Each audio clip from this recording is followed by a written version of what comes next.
analizar este tema y para eso queremos conversar con el experto en emergencias, Michel Delerve. Michel, muchas gracias por estar aquí con nosotros en este cuarto aniversario ya del 27F. Muchas gracias por la invitación.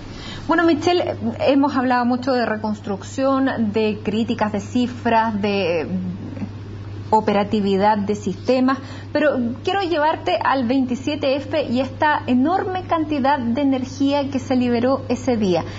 ¿Podemos volver a la magnitud de este terremoto que digamos, cambió la fisonomía incluso del eje terrestre y cómo estábamos preparados para enfrentar ese momento? Chile tiene una característica a nivel mundial. No solamente nosotros estamos habituados a escuchar que es el país más sísmico del planeta, el territorio más sísmico del planeta. Sin embargo, hay que, como señalas tú, también asignarle una suerte de magnitud. Primero, desde un punto de vista cuantitativo, libera el 43% de la energía sísmica del planeta. Eso ya nos sitúa de una manera bastante que deberíamos prestar atención. Y en segundo lugar, tenemos la característica de generar megasismos o megaterremotos, que son además tsunamigénicos, o sea, por lo tanto ya no solamente son terremotos fuertes, son terremotos que pueden llegar a estar dentro de los terremotos más potentes y más destructivos que hay en el planeta. Por último, tenemos otra característica, es que en Chile se dan todos los tipos de terremotos. Estamos acostumbrados hoy día, nos hemos quedado con la idea de los terremotos más bien de orden costero. Ya están, ¿cierto?, interplacas, definitivamente de subducción, superficiales, profundos. Por ejemplo, el terremoto de Chillán es absolutamente su mecanismo diferente al terremoto del 27 de febrero y son ambos tremendamente destructivos. Y los dos tuvieron un tsunami asociado y una cantidad de víctimas importantes. Y por lo tanto, en ese sentido, debemos asumirlo como una realidad. Es parte de lo que nos tocó vivir, es parte del territorio en el cual vivimos, como por ejemplo ocurre en el hemisferio norte, en Estados Unidos, que hay zonas que deben convivir con los huracanes, que deben convivir en otros lados con los tornados, etc. Además tenemos un territorio muy largo que, como decías tú, da para muchos tipos de terremotos y con un tiempo que probablemente en el norte puede ser en una época, en el centro en otra, y así la rotación, digamos, de eventos de esta magnitud no es solo cada 40 años en una zona, sino que se pueden ir con intervalos de 5 o 10 años. Nosotros tenemos aproximadamente un terremoto de magnitud destructiva con capacidad de generar destrucción cada 2 a 3 años. Ahora, megaterremoto probablemente podemos llegar a tener 1 o 2 al siglo. ¿Ya? Ahora, esta característica de nuestro país, el terremoto de Valdivia con el maremoto asociado a ese sismo, nos daba la ilusión de que Chile estaba preparado para enfrentar una catástrofe, sobre todo cuando se hablaba de que Chile era el país de la OCDE del 2010, estábamos recién incorporados. Sin embargo, nos dimos cuenta que estábamos lejos de eso y las imágenes así lo demuestran, la destrucción. Han pasado 4 años con un gobierno que se ha comprometido a entregar reconstrucción, a entregar modernidad, a entregar todo lo que en ese entonces no existía para enfrentar una catástrofe de esa magnitud. Hoy que han pasado 4 años que el gobierno termina, ¿cuál es la evaluación que se hace en términos de emergencia pura? ¿Somos capaces de enfrentar una emergencia como la que vivimos hace 4 años? La verdad es que no ha cambiado mucho. Nuestro sistema sigue siendo frágil y creo que eso tiene aspectos de orden técnicos, pero que se fundamentan en la mirada en que nosotros tenemos, que es eminentemente reactiva, siempre buscando la forma de justificar el por qué pasó algo, pero yo creo que aquí principalmente desde el punto de vista cultural nos ha pasado la cuenta la soberbia, esa soberbia que quizás hace algunas décadas comienza con esto de los jaguares o los tigres o algún tipo de felino de América Latina y que de ahí va avanzando en el tiempo y que por lo tanto empezamos a construir ideas que no son tales como por ejemplo la robustez de nuestro sistema de emergencia.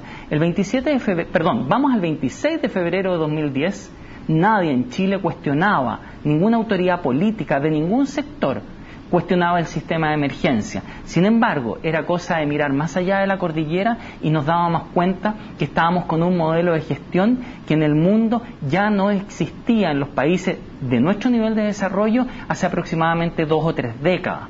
Ahora, eso significa que la pregunta hoy día, ¿cierto?, es, bueno, ¿hemos cambiado esa mirada? La verdad es que no. el modelo que representa el nuevo proyecto, el proyecto de ley que está en el Congreso de nueva institucionalidad, al cual el gobierno le ha hecho mucha propaganda estos días, replica exactamente el modelo de gestión que hemos tenido históricamente, y desde el punto de vista de su constitución, lo único que hace principalmente desde el punto de vista del modelo de gestión es cambiarle el nombre. Ahora, hemos visto durante los últimos días al presidente Sebastián Piñera inaugurar parte de lo que va a ser la nueva ONEMI, el nuevo edificio de la ONEMI. Se está hablando de instalar un sistema de comunicaciones distinto que comunique a la gente a través de los celulares. Se han instalado el sistema de estas boyas de alerta.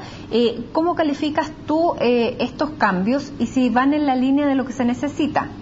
Creo que en general uno puede detectar algunos avances. Sin embargo, muchas veces la grandilocuencia con que se hace termina magnificando tanto un logro que ese logro realmente no corresponde a su real aporte al sistema. Por ejemplo, sin duda, un sistema de alarma a través de celulares es importante, pero cuando ese sistema de alerta es compatible con solo el 14% de los celulares del país, es decir, acerca de un 10% de los usuarios de celulares, estamos hablando de un sistema de alerta que claramente no es masivo y por lo tanto es un sistema de alerta que probablemente es un tercer o cuarto paso en un proceso que debía haber abordado, primero que nada, un sistema de alerta que sea simple y de alcance masivo, disponible para la comunidad y obviamente para la mayor cantidad de comunidad. Por ejemplo, en otros países como Estados Unidos, se utiliza la intervención de la señal radial, esa radio que nosotros tenemos en la casa, en el auto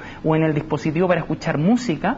Simplemente en un momento dado se interrumpe y se lanza un mensaje de alerta. En segundo lugar, la asociatividad estratégica con los medios de comunicación. Pero perdón, para el 27F muchas radios no estaban emitiendo. Claro, lo que pasa es que la gente en las casas no tenía electricidad. Exacto, lo que ocurre ahí es que entonces es fundamental, al conocer la debilidad del sistema, la preparación comunitaria. Por lo tanto, si nosotros vamos a establecer algo que es de fácil acceso, hoy día frente a este sistema de alerta, quizás la capacitación comunitaria tendría que ir, cambie su celular. Pero la verdad es que no podemos estar pensando en que le pidamos a la gente que cambie su celular a un smartphone versus lo que podría significar, señora, tenga una radio a pila en su casa. Obviamente son soluciones que una es de nicho en este momento y la otra es de alcance masivo. No estaríamos reinventando la rueda. ¿Qué pasa con las boyas, por ejemplo? Bueno, las boyas es otro tema, porque finalmente las boyas no sirven para un sistema de alerta temprana como el que requiere Chile. Chile, por la ubicación de la falla y el rompimiento que genera tsunami, tiene la característica de que la primera ola llega alrededor de 17 minutos. Por lo tanto, lo que se necesita en Chile es un sistema de alerta basado en el dato sísmico, es decir, aquella información que proviene cuando se genera el rompimiento. La ola, la boya, detecta el movimiento del mar, por lo tanto ya está ardido. ¿Para qué es útil la boya? Desde el punto de vista de los terremotos, para aquellos que están en el campo lejano. No en vano, por ejemplo, de hecho, posterior al terremoto de Valdivia, Estados Unidos instaló boyas en Chile, producto que una de las consecuencias de ese maremoto fue precisamente un maremoto en Hawái. ¿La boya habría servido, por ejemplo, en Juan Fernández? Por ejemplo, quizás habría servido en Juan Fernández, aunque más habría servido, y qué bueno que me lo preguntas, lo que es el dato sísmico debidamente recolectado. ¿Por qué? Porque además existe otra característica. Una de las cosas que se le ha dicho a la gente es reaccione dependiendo y haga evacuación dependiendo del nivel de movimiento. Si usted no se puede sostener en pie, tiene que evacuar hacia una zona alta. Sin embargo, existen los terremotos silenciosos. En 1992 en Nicaragua hubo un terremoto de baja intensidad, o sea, la gente lo sintió suave, sin embargo generó un terremoto. Eso se denomina un terremoto lento. Lo que pasó en Juan Fernández. En Juan Fernández finalmente estamos en un terremoto que, siendo muy importante en un lugar de gran magnitud, ellos lo perciben bajo. Por lo tanto, el dato sísmico es fundamental, porque además te permite, a partir de ciertas metodologías, determinar si hay posibilidad de terremoto o no. A 4 años, ¿tenemos el dato sísmico si hubiera un terremoto? Frágil, muy frágil. Bueno, ¿qué pasó con esta red de 600 sismógrafos que se iban a instalar?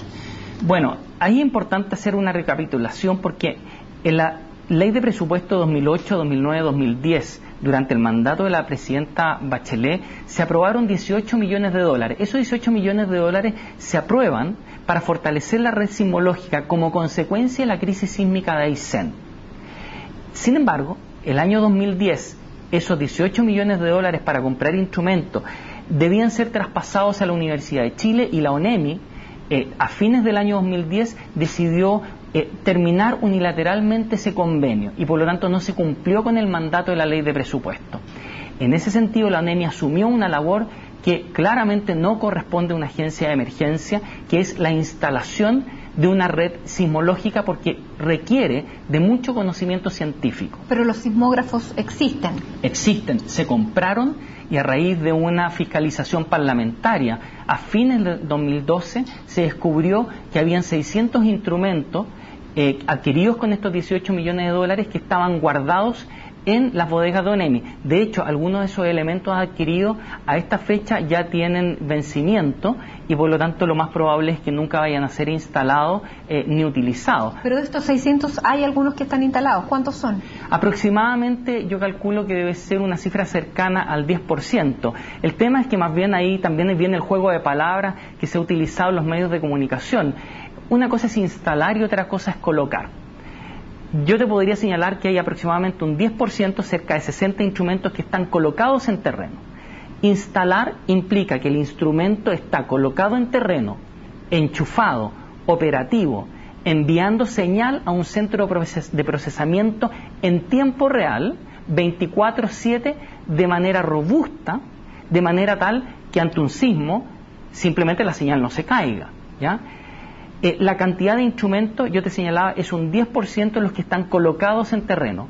Es menor la cantidad que está instalado, y ninguno de ellos tiene comunicación robusta. Para que hablemos de comunicación robusta, estos instrumentos se conectan por Internet, pero además deberían tener redundancia en conexión satelital. Y la verdad es que eso no existe. De hecho, hay instrumentos que están instalados, conectados por Internet, y que tienen variaciones en su señal, y muchas veces durante el día se caen. Por lo tanto, en términos prácticos, no están brindando la utilidad para lo cual fueron adquiridos. En definitiva, si hoy, esta noche, ocurriera un sismo de la magnitud del 27F del 2010, ¿volvería a pasar lo mismo? Desde el punto de vista de la fragilidad de la red sismológica, yo te diría que sí. Tenemos la misma fragilidad técnica. Desde el punto de vista de los recursos, probablemente uno podría decir que la fragilidad es mayor desde el momento en que el 2010 esos instrumentos estaban en proceso de ser adquiridos. Hoy día esos instrumentos están guardados, o en algunos están colocados en terreno, pero no brindando el servicio que se requiere. Por lo tanto, desde ese punto de vista, desde el punto de vista de la calificación, uno podría decir que desde el punto de vista de gestión, la situación hoy día es más grave, porque el instrumento está. El CHOA durante esta misma semana ha dicho que ya no le volvería a pasar lo mismo, que tiene un sistema mucho más, digamos, más fuerte, más claro, que además se podría replicar si pudiera pasar algo digamos, en la central del CHOA. Ellos dicen, tenemos otros instrumentos que son iguales a los que tenemos en las centrales, en varios containers, está replicado. ¿No nos volvería a pasar lo mismo? La presidenta electa y también otras personas han señalado que este proceso se ha politizado, y creo que eso claramente es una cuestión obvia para todos. Y eso ha impactado el tema de los anuncios, especialmente yo creo que durante los últimos mes y medio, en materia del cierre de gobierno. Para ser bien específico, el CHOA efectivamente ha señalado la compra de boyas, ha señalado que tiene redundancia en algunos sistemas. Sin embargo, cuando uno analiza el protocolo que tiene el CHOA para determinar una alerta de tsunami, uno se da cuenta que ellos dicen, nosotros nos demoramos 5 minutos en decretar una alerta de tsunami, siempre y cuando, o después de, que nosotros hayamos recibido la información del dato sísmico, por lo tanto, de la Universidad de Chile. En definitiva, si ese dato sísmico llega impreciso, se demora en llegar, saquemos la cuenta, si ese dato sísmico se demora hoy día aproximadamente 5 minutos en llegar, en procesarse de manera óptima, más 5 minutos que se demora el CHOA en dar la alerta, de ahí en que se comunique y se masifique la información, a lo menos, de manera muy optimista, tenemos 10 minutos, en un país en que la primera ola destructiva se demora aproximadamente, o puede demorarse 17 minutos. Aquí debemos caminar hacia una red sismológica robusta y un sistema integrado. No tiene ninguna lógica que empecemos a pasarnos la pelota de un lado para otro con la información, cuando hoy día existe la tecnología y las capacidades de tener un sistema integrado. Y aquí, por ejemplo, alerta de maremoto y datos sísmicos deberían tener un funcionamiento más integrado y no tan burocrático que permita, pongámonos un tema muy simple, sismología de la Universidad de Chile funciona en una instalación y el CHOA en otra. Pueden haber muchísimos factores que quiebren la comunicación entre ambas instituciones y simplemente nos quedamos sin alerta tsunami.